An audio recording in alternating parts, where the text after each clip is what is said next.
High, আশা করি সবাই ভালো আছেন। তো আমি আজকে চলে গিয়েছিলাম বাজার করতে। আমি কি বাজার করলাম, কোথায় বাজার করতে গেলাম সেগুলোই আপনাদের সঙ্গে শেয়ার করব। তো প্রথমে আমি আর আমার হাজব্যান্ড দুজন রেডি হয়ে বেরিয়ে পড়লাম। আমি যাব বাজারের উদ্দেশ্যে, আরও ওখান থেকে অফিসে চলে যাবে।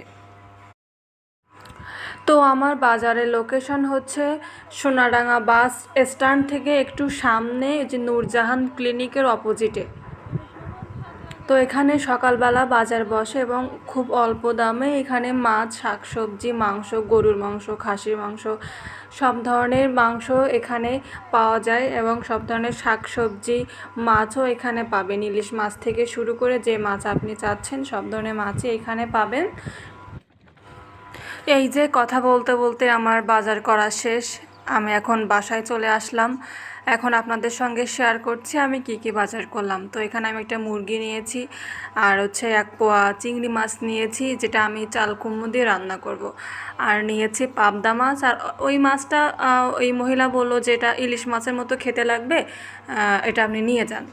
তাই হচ্ছে যে ওই মাছটা নিচ্ছি। আর আর কি পেঁয়াজ, রসুন আর একটু গোলমরিচ নিলাম। এই যে আমার ভিডিও। তো কেমন লাগলো আজকে আমার ভিডিও? যদি ভালো লেগে থাকে তাহলে অবশ্যই একটা লাইক দিবেন। ধন্যবাদ, টাটা।